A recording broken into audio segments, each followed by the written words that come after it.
Without further ado, it gives me great pleasure to introduce Tristan Elliott. Well, it has been said that the greatest trick that the devil ever pulled was convincing the world that he doesn't exist.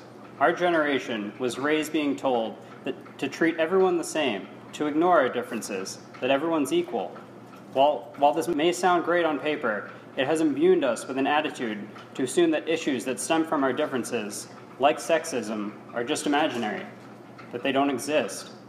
How can we be sexist if everyone's equal?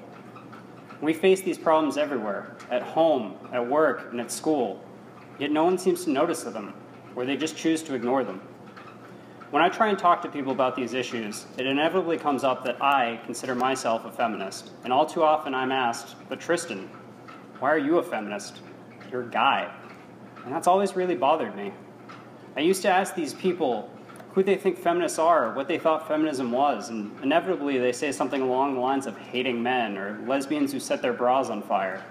I would try and explain that hate has nothing to do with it, that feminism is an idea that all humans should be equal, that it's a movement rooted in love and acceptance, that men advocating for women is an incredibly important part of the battle for equality, but it got me nowhere.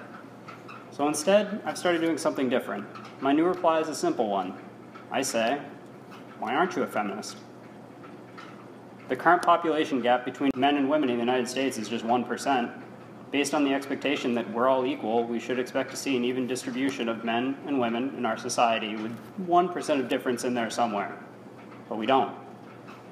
50% of bachelor's degrees in the United States are earned by women. So far, so good. But let's see what happens after graduation when these people try and get jobs. Men make up 53% of the workforce, a slight gap of only 6%, but nothing too big. But as we climb the corporate ladder, that gap grows significantly wider. Women only hold 14% of executive officer positions and 17% of company board seats. Of the Fortune 500 companies, only 26 have CEOs that are women. Women are underrepresented on a global scale. Only 22 of the 195 countries that make up our planet are led by women. Here in the United States, women hold just 20% of Senate seats and 19% of House seats. Even in college student governments, where women make up a majority of the student body, just 30% have female presidents. We do not have an equal society when we leave all the decision-making to one group of people. We're perpetuating outdated stereotypes and expectations, whether we realize it or not. Sexism exists, but we can change that. Gen Y has been burdened with a lot of responsibilities, and it's up to us to save the world. Well, if we want to succeed, we need to start utilizing the talents and the ideas of our entire population. Soon, many of us will start families, and we owe it to both our children and the world as a whole to raise them so that they are not held back by the same narrow stereotypes we so clearly are. It is true that children are the future, and with them we have a spectacular opportunity to wipe sexism off the face of the planet. Now, we need to discuss the how of this matter. It all starts with us, Gen Y. Sexism is not a natural phenomenon, it's a learned behavior. It only exists because we internalize and we perpetuate opinions we have been told throughout our lives. How many of you have ever heard someone older say something really offensive or racist? And if you thought to yourself, wow, you really shouldn't say that, or glad we don't say that anymore, you have just experienced what we could instill in our children.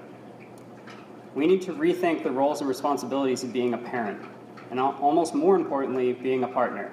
We need to set the example for our children. Society as a whole has undervalued the hard work of being a parent for too long. Our generation knows better than anyone that there is more to life than climbing the corporate ladder.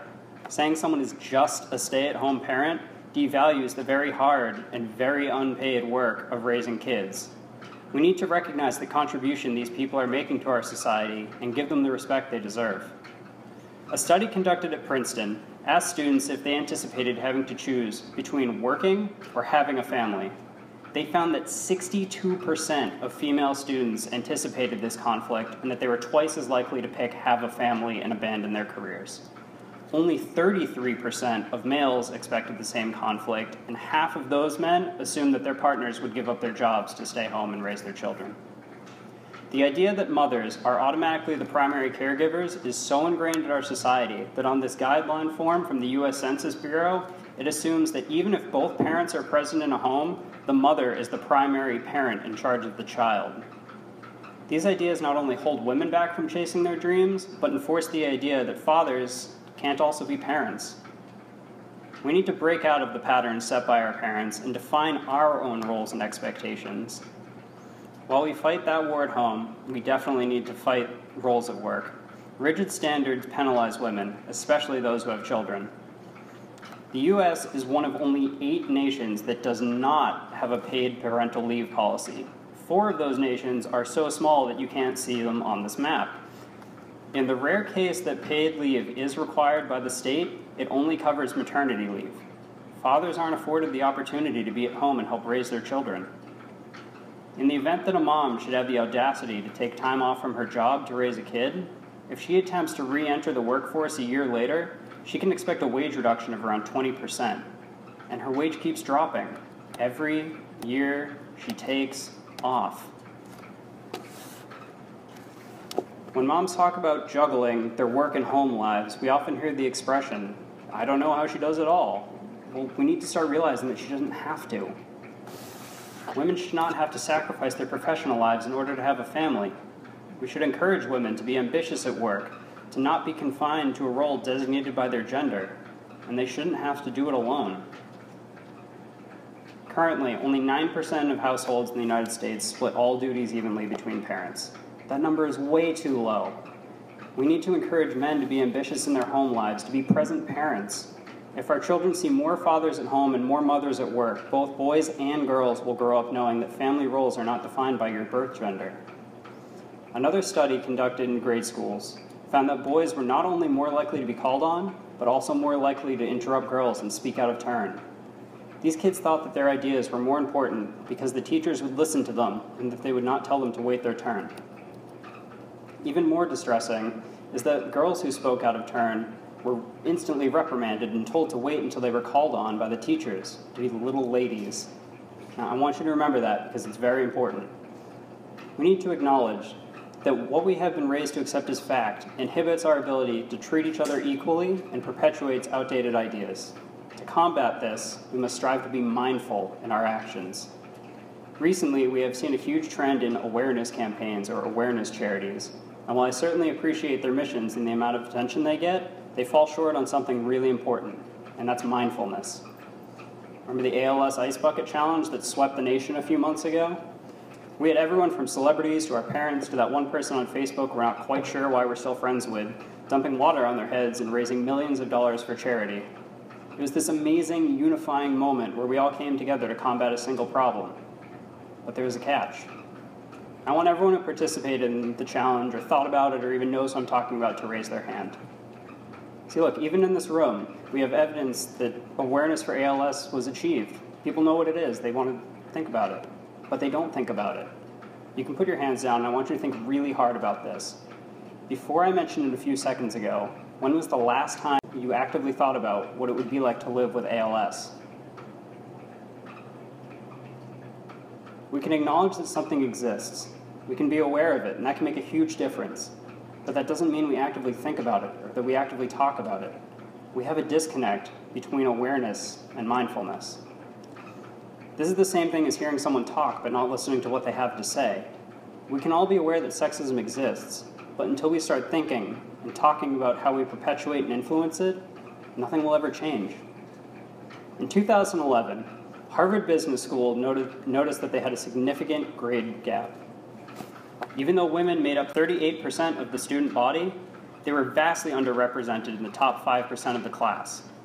The administration decided to launch an investigation to find out if there was something they could do to close this gap.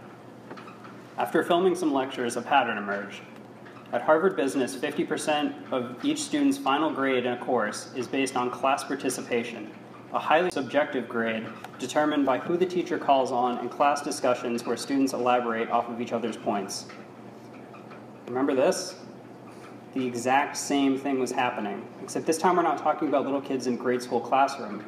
These are adults acting the exact same way as elementary school children.